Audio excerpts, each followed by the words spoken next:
هذه المرثية في المرحوم فهد عثمان طلحان، وهي مقدمة من ولد أخ المرحوم سلطان عبد العزيز عثمان طلحان ورشيد ضيف الله طايف والشاعر عبد المجيد فارس حريج.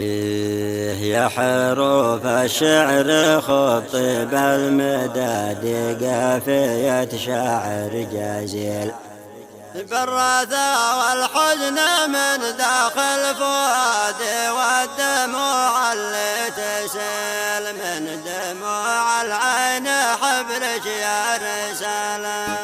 يا حروف الشعر خطب المداد قافية شاعر جزيل، بالرثا والحزن من داخل فؤادي والدموع اللي تسيل من دموع العين حبلك يا رسالة. يا حسافتنا على فرق الجهاد ذلوقهم مستحيل، راح كم من جدل رب العباد ووجعونا بالرحيل، واصبحنا احزاننا في كل حالة.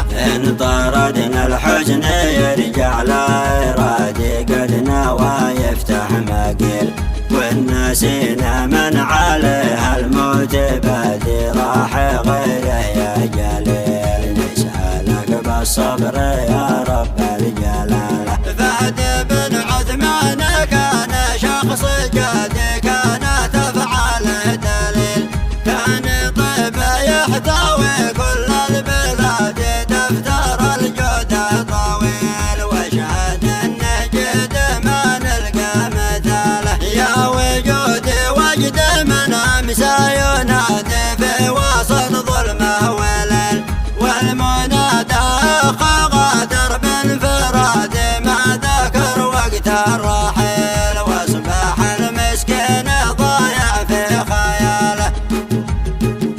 انا خطب المداد قافية شاعر جزيل، بالرثا والحزن من داخل فؤادي والدموع اللي تسيل من دموع العين حبرج يا رسالة. يا حسافتنا على فرق الجهاد ذلوقهم مستحيل، راح كم من جدل رب العباد ووجعونا بالرحيل، واصبحنا احزاننا في كل حالة.